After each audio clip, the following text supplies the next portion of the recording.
Lagos never slept. The honking of impatient drivers, the shouts of traders, and the rhythmic hum of generators created a symphony that defined the city. In the heart of this chaos was Ade, a skilled mechanic with oil-stained hands and a heart full of dreams. His workshop, a modest space on the outskirts, was always bustling with customers. He loved what he did, but deep down, he longed for something more. Something beyond the endless cycle of fixing broken engines and haggling over prices. One humid afternoon, as Ade struggled with a stubborn engine, a sleek black SUV pulled up in front of his shop. He barely glanced up, assuming it was just another customer. But when the door opened and Amara stepped out, time seemed to pause. She was stunning. Long, flowing hair cascading over her shoulders, piercing brown eyes that held a quiet strength, and an aura that commanded attention. Her presence alone made Ade's heart skip a beat. "Excuse me, are you the owner?" she asked, her voice smooth yet firm. Ade quickly wiped his hands on a rag, suddenly aware of the grease stains on his shirt. "Yes, I am. What can I do for you?" "My car has been making strange noises. I need it fixed as soon as possible," she said, handing him the keys. Ade got to work immediately, stealing glances at her as he worked. Something about her felt different. Not just her looks, but the way she carried herself. They struck up a conversation, and he learned that she had just been transferred to Lagos for work. She didn't say much about her job, only that it was government-related.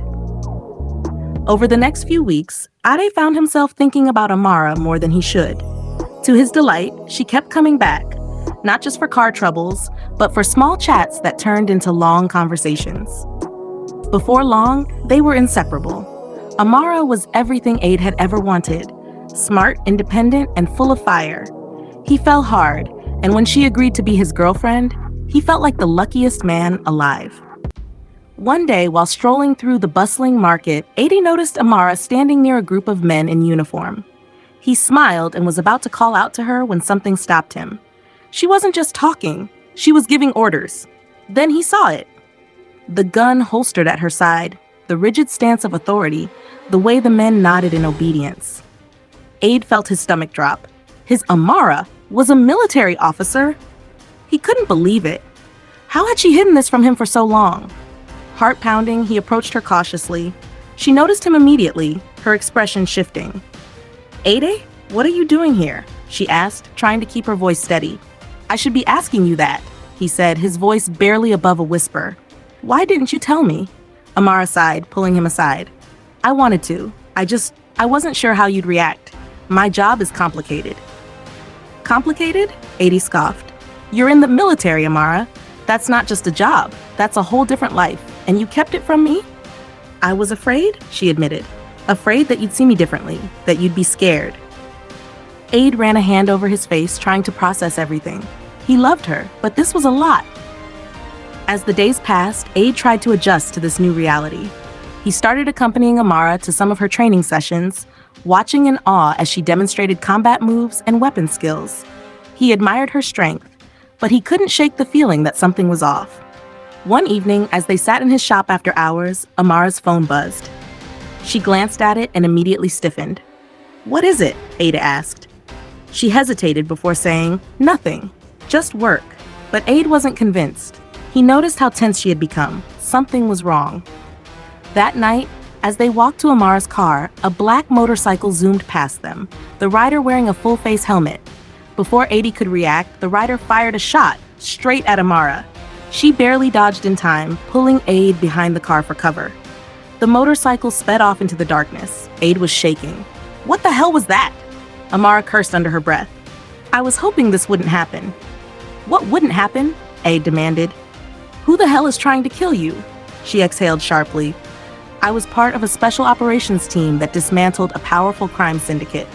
We arrested their leader, but some of his men escaped. They've been hunting down everyone involved in his capture. And now, they found me." Ade stared at her in disbelief. "So you're telling me I'm in danger too?" Amara grabbed his hands. "I never wanted to bring this into your life, Ade. I swear. But now that they know about you, you have to be careful." Ade had always dreamed of adventure, but not like this. Over the next few weeks, things got worse. Amara's house was broken into. Ade's shop was ransacked. They were being followed. One night, as they hid out in a hotel room, Ada only spoke. I love you, Amara, but I can't live like this. I fix cars, not fight criminals. Tears welled in her eyes. I understand if you want to walk away. I wouldn't blame you. Ade looked at her for a long time before shaking his head. No, I'm not leaving you. We'll figure this out. Together. Amara smiled through her tears. You really are the best thing that ever happened to me. Determined to put an end to the threats, Amara set a trap. With Ade's help, she lured the syndicate's assassins to an abandoned warehouse. What they didn't expect was that Amara had backup. Her military team was waiting. The moment the enemies arrived, chaos erupted. A fierce gunfight broke out, bullets tearing through the air. Ade hid behind crates, heart pounding, sweat dripping down his back as he watched Amara fight with fearless precision.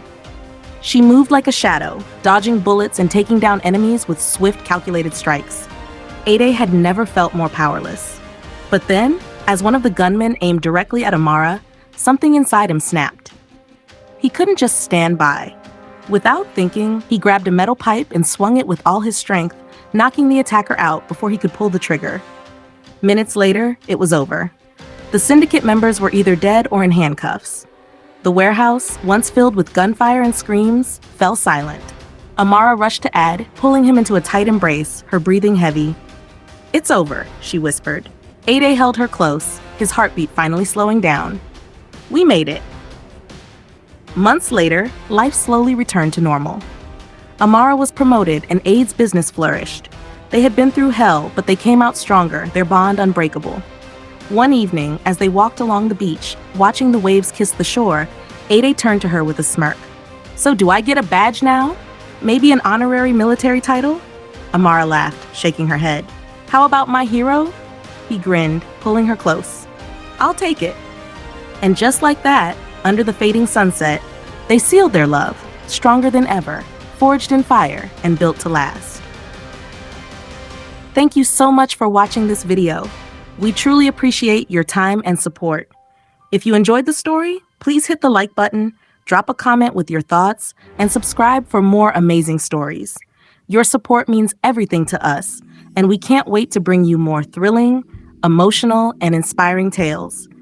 Don't forget to turn on the notification bell so you never miss a new story. Follow us for more captivating stories from Nigeria and beyond. We love you and we say bye-bye.